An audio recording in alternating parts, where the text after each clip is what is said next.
It has finally happened. We finally got to see some Mass Effect Andromeda gameplay. During the Sony conference, Aaron Flynn showed us a 4K tech demo of the game, and I want to go over that in detail about what we were shown and what we may have missed.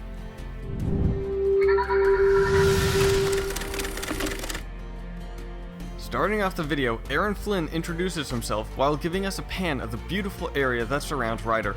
We then get to see Ryder using the jetpack for the first time in gameplay. We have seen it in some leaks, and also we did get to see it in the announcement trailer, but this is the first time that we get to see it taking place during actual gameplay. From the looks of it, you can use it to jump around to areas that are just out of your reach, but you can't get too crazy with the height. Ryder then scans a plant, and this plant is unknown, and it even confuses Ryder a bit from the dialogue that he says about not knowing how it survived without water or light. It is unknown as to how scanning will work in the game, or to what the limits are to what you can scan, but while the scan screen was up, it also highlighted another plant in the background. So my guess is when you come across plants and wildlife, you can scan them. Another theory of mine is that you can use these objects to get a better understanding of the environment, and then you can use that knowledge back on your base or your ship to upgrade your armor, weapons, and even more. After that, Ryder walks up to a pad and he interacts with it.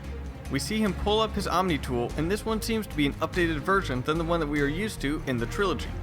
The pad he interacted with brings up some towers for him to use to get across, which, while doing so, we see him able to pull himself up the tower. This is similar to the mechanic in Mass Effect 2 and 3, where you could pull yourself up a wall if you were next to it. Once Ryder lands on the pad, we get our first look at the Remnant. From what we hear from one of the squad mates, it appears that the Remnant are only hostile if you present yourself as a threat. Otherwise, it looks like they're just going to leave you alone. These aliens don't resemble the robotic-looking ones that were shown in the announcement trailer, so I can't imagine that those are the same enemies. Now, it looks like the Remnant move by floating around, and they have tentacle-like arms that hang from their body. It also appears to have some form of electricity flowing from their underbellies.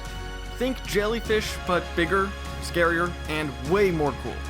Now, I'm not discounting that jellyfish aren't cool. If you actually do some research, there's some really cool facts about jellyfish, but come on, look at these things. They are awesome.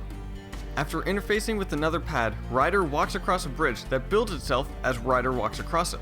Ryder enters a huge area, and on the right side we can see a door. Ryder turns to it and walks towards it, and the door opens in front of him.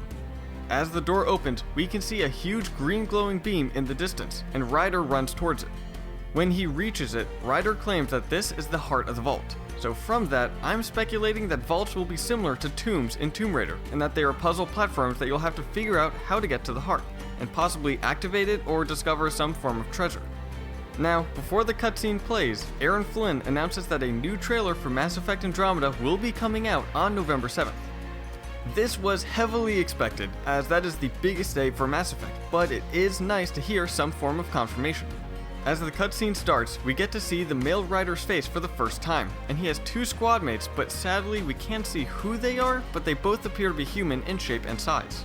The big green glowing beam then turns red and expands into a galaxy map that we then hear is the Helios cluster, which is most likely a cluster where the game takes place.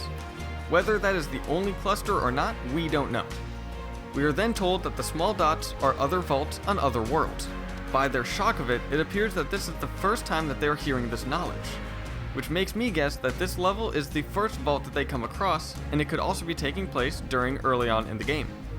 Then we get to see that mischievous Asari that we saw at the EA Play video.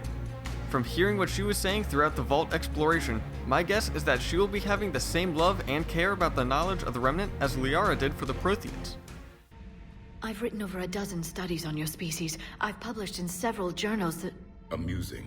Asari have finally mastered writing. The cutscene draws to an end with the area exploding by the vault's heart reacting negatively to the crew that is there, or maybe someone pressed a wrong button. The crew are then attacked by some floating enemy, most likely Remnant built to protect the heart, and they fire lasers at the crew while they run, and the Asari fires back at the floating enemies. The video ends and we see the Mass Effect Andromeda logo fade in. So that is it for our breakdown on the newest video released for Mass Effect Andromeda. What do you think about this video? Is it making you as excited as it is making us? Let us know in the comments down below, and while you are there, give this video a like and hit that subscribe button, and I'll see you in the next video.